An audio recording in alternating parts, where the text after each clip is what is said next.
Nigeria Integrated Economic Development Charter. With the Copenhagen handover to the NEF, it's shifted to later.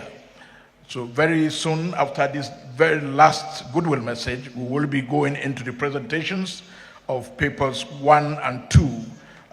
It's slated the future of Northern Regional Infrastructure and the paper on electrifying Northern Nigeria 2025 to 2035.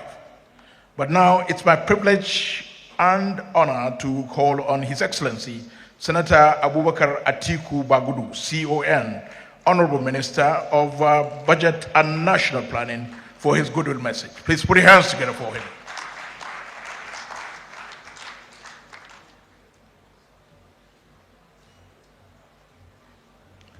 The representative of Mr. President Asiwaju Bola Ahmed Tinubu, my brother Wale Edun, Coordinating Minister of the Economy and Minister of Finance, the chairman of the occasion, and His Excellency, the Executive Governor of Zamfara State, Dr. Dauda Lawal, and the representative of Professor Ango Abdullahi, representative of the Vice President, other excellencies that are here, my boss, Alhaji Mohammed Ayatuddin, and indeed all other participants in this summit. Good morning. Let me also join in appreciating, the representative of the Vice President, Senator Ibrahim Hassan Hadeja. Let me join the previous speakers in appreciating the Northern Elders Forum for, in the words of Ajian Katsina, for making us think about the future. And certainly, when you talk about elders, they have the standing to help us think about the future.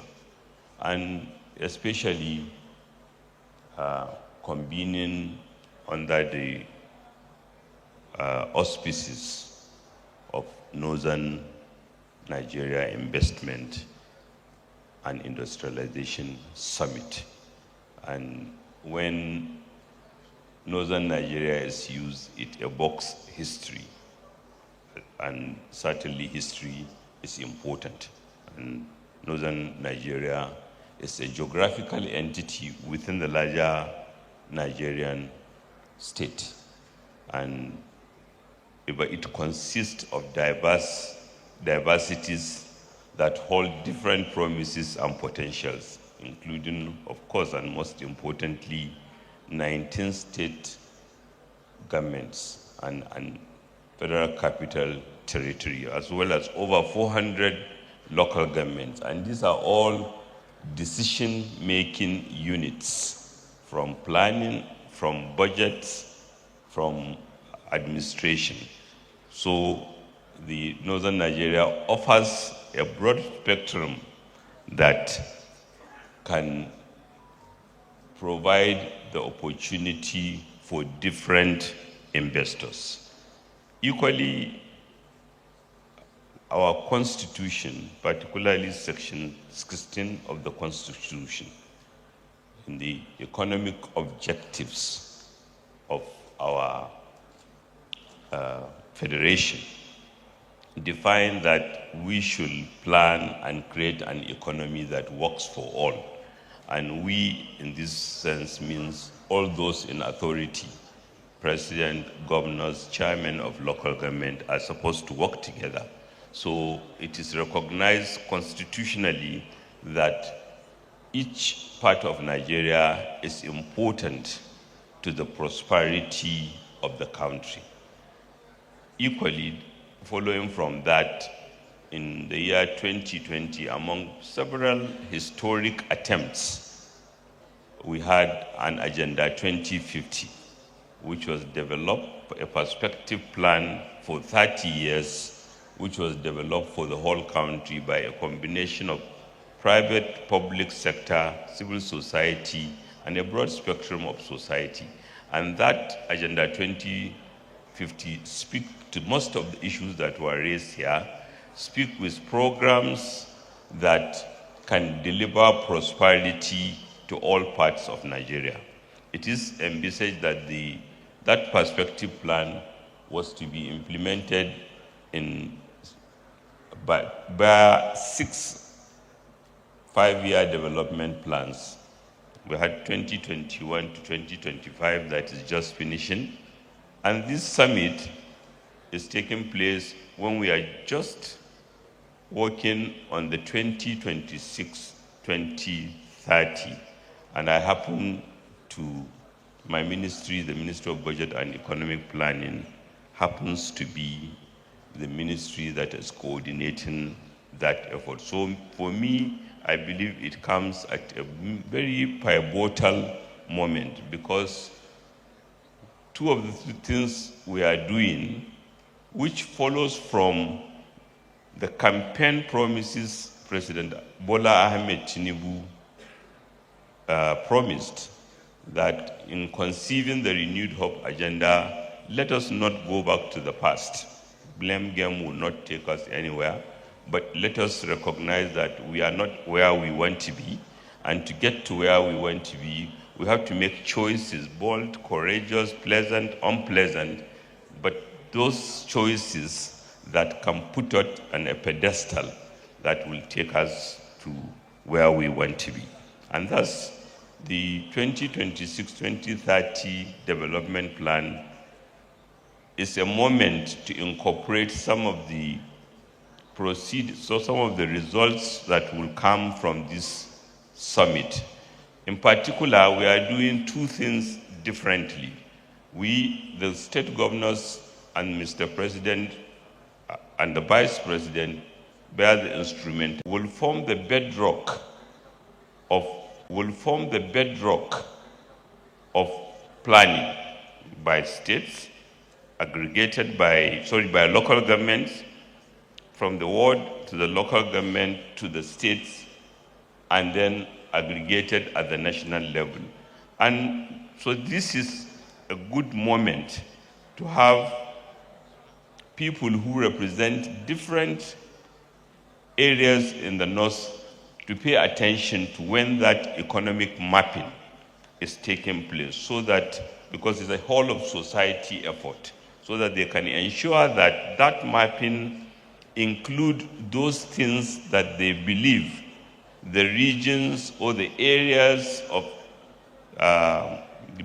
interest are captured in that economic mapping, which we will utilize over the next 5 years in ensuring that even our federal budget reflects that endogenous bottom-up mapping that will ensure that there is deliberate attempt to include every part of the country.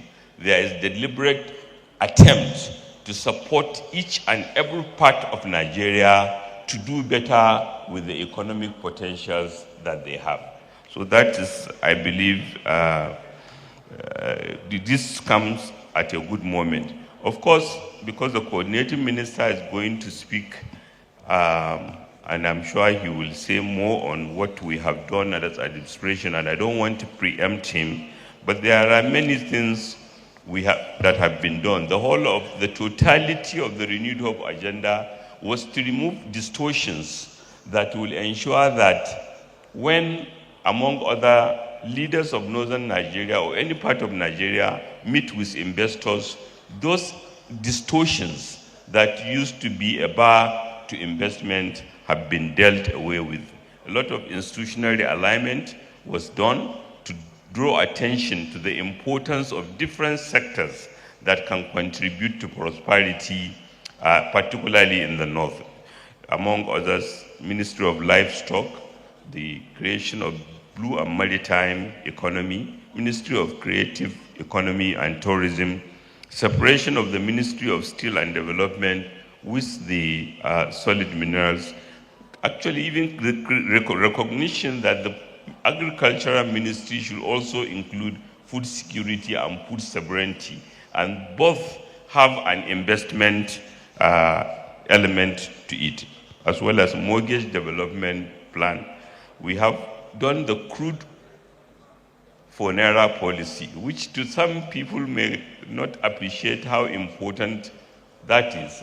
As we speak, there's a current fire raging in the country, and this summit might well take note of it, because one of the biggest investment by an individual anywhere in African continent is being threatened by misunderstanding with labor unions. That is why Alhaji Atiku Dangote is not here. And that goes to not only the North, but to Nigeria. And the chairman of the occasion have said that investors are not philanthropists, and the world not. So if somebody has put over $20 billion in Nigeria, and that investment is being threatened, you might as well forget about going to market other investors and see they will hesitate. That's why we have to appreciate the boldness with which President Bola Ahmed Tinubu say Dangote refinery and other refineries must work, including selling to them crude oil. That is as far as it can go in terms of profoundness of the mindset of our leader and his willingness and ability to take on challenges and to ensure that the private sector works. Some of the most specific issues that the administration is dealing with are, and I mentioned earlier, infrastructure. The renewed hope infrastructure mechanism is designed to crowd in resources from the private sector so that we can take on historic missed opportunities in roads, in rail, in dams and irrigation, in clean energy, so that there will be cheaper, clean energy everywhere in Nigeria. And even our budgets have shown significant increase in funding in these areas: agriculture, water resources, solid minerals, light rail for Kaduna and Kano. But the totality of all these are not enough. I recall one day attending a meeting of the Northern Governors Forum when I was a governor, and together with the Northern Traditional Rulers, and the current, His Excellency Senator Kashim Shettima was the chairman of the Northern Governors Forum then. And among the presentations that day was a presentation by the Northern Elders Forum, Saudana Foundation, and a lady who was commissioned by DPID of the UK to study why is it that private equity are not investing in northern Nigeria. And she was given the opportunity that what better forum. And among the things she said was she noticed a lot of governors going to market investors abroad. They should stop. That marketing investors require skill set. And with due respect, those skill sets can be developed by the governors. It's not that they don't have young ones that can understand the language of investors so that they can, because some do not even know that the majority of the wealth fund is controlled by sovereign wealth funds, private equity, and they need special skill set. And two, and I'm sorry, I'm very, very sorry if I speak too long. Maybe you can stop me, because I just felt those are things I should share. And two, particularly for the things that northern Nigeria, what are those things that northern Nigeria, to the extent that it exists, because state creation have dealt away with northern Nigeria, please, with due respect. Governors are supposed to think legally and lawfully for their states. But certainly there are some things that affect the region. Trade policy can have a distortionary effect on North, but more than other parts of the country. So it's good to highlight it. The consequences of climate change are investment opportunities that maybe forums like this can bring attention to. The most remarkable one, for example, is Lake Chad, a lake that was once a freshwater body almost as big as the Caspian Sea, about 400,000 square kilometers, but now under 2,000. And what is it? It's a function of underinvestment. And President Asiwaju Bola Ahmed Tinubu is ready to take on those tough investment drives, as he has demonstrated by all the effort in the last 2.5 years. And we are available to work with governors from any part of Nigeria so that these investment requirements, this opportunity, because part of the opportunity that Nigeria as a whole presents to the world is that maybe as we speak now, we have the biggest absorptive capacity on investment than any country in the world. And therefore, we need to marshal it, we need to market it, we need to appropriately put it in our development plan so that investors can see that we mean business. Thank you. Thank you.